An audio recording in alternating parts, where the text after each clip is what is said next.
અહીંયા એમના નેતાઓ આવે છે, ભાષણ કરે છે, ત્યારે આપણા બાળકોના શિક્ષણની વાત નથી કરતા, આપણા બધાના આરોગ્યની વાત નથી કરતા, તમને બધાને તમારા આવાસની વાત નથી કરતા, પીવાના પાણીની વાત નથી કરતા, તમારા યુવાનોની રોજગારીની વાત નથી કરતા, તમારા નાના મોટા ધંધાની વાત નથી કરતા.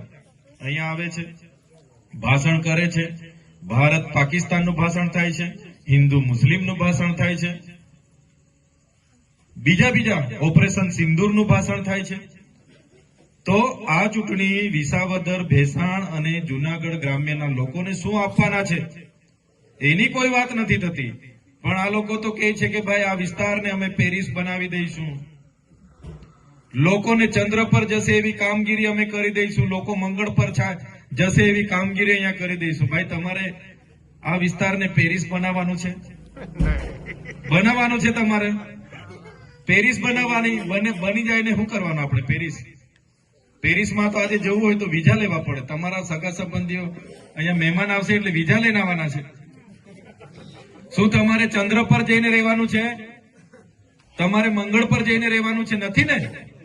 બસ આ લોકો દિવસે તારા બતાવે છે કે એવું કામ કરીશું કે અહીંના લોકો ચંદ્ર પર રહેતા છે એવું લાગશે, અહીંના લોકો મંગળ પર રહેતા. ભાઈ અમારે મંગળ ને ચંદ્રની જરૂર નથી, પણ જ્યાં રહીએ છીએ એ અમારા અધિકારો, અમારી યોજનાઓ, અમારી ગ્રાન્ટ અમારા સમાજ માટે આપો. તે ક્યારે આ લોકો આપશે નહીં. આપણા બાળકોને શિક્ષણ આપો એવી વાત કરશો તો ના. દવાખાનામાં સારા ડોક્ટર આપશો? ના. રસ્તાની વાત હશે? ના. આ પરિસ્થિતિ આ છે, એની બદલાવ માટે અમે તમારી વચ્ચે આવ્યા છે.